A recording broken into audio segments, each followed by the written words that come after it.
En realidad hago parte de la generación de periodistas que les tocó cubrir otro tipo de conflicto, o sea, un conflicto que sin duda cambió después de que llegó el Plan Colombia al país y de los 8 años de Uribe. Es un conflicto que no fue tan visible, que no hizo parte de la escalada guerrillera de la FARC en los 90, que no es un conflicto que periodísticamente se cubrió desde las tomas, sino que ha sido un conflicto que desafortunadamente hemos tenido que cubrir desde los escritorios y que ha consistido en algunos viajes, bueno, varios viajes a las zonas, un poco para retratar cómo digamos, la guerrilla ha sido un poco alejada de los centros donde antes tenía poder y donde antes dominaba.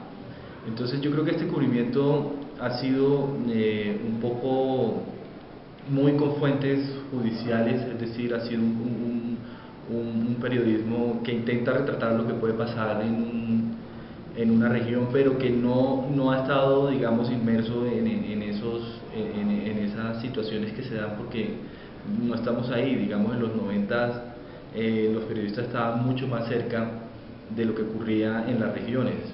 Hoy estamos más en las salas de redacción preguntándole a la gente qué puede ocurrir ahí.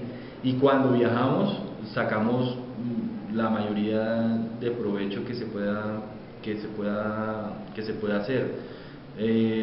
Yo he tenido la oportunidad de ir a varias zonas de conflictos, en unas donde hay ofensivas pues, de las fuerzas militares y en otras como retratar las historias. El año pasado, cuando estuve, digamos, en Catatumbo, uno sentía que había mucho dominio de la FARC, pero desde la FARC, desde sus milicias, desde las redes, digamos, que ellos mueven inconcebibles, ¿no? Entonces uno preveía que podía pasar algo que finalmente pasó, que fue como el paro, donde evidentemente las FARC este año estuvieron infiltradas y empujando unos movimientos sociales que de por sí tienen mucho que pedirle al Estado, ¿no? Entonces uno se da cuenta de eso, que la guerrilla cómo ha ido moviéndose hacia el plano de movimientos de masas, pues de empujar a los campesinos, y ha encontrado pues grandes vacíos que históricamente siempre ha encontrado ahí. Entonces eso se podía retratar.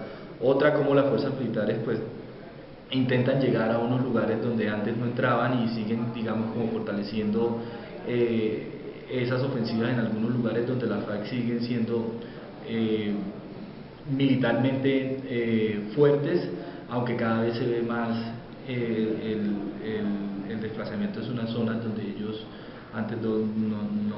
antes hacían mayor presencia. Me refiero a Caquetá, donde he podido estar, me refiero a Cauca, me refiero a Nariño, un poco Chocó, algunos lugares de Antioquia. También se ha podido retratar, digamos, la ofensiva también que han hecho varias organizaciones que el país, digamos, ha dejado entrar para que se puedan hacer procesos de desminado. Entonces estuve en San Carlos de Antioquia, donde se ha logrado dar donde es un municipio libre de amenaza de minas antipersonal. Otro pueblo en Villavicencio donde también se ocurrió lo mismo. Entonces esa ha sido más como la experiencia.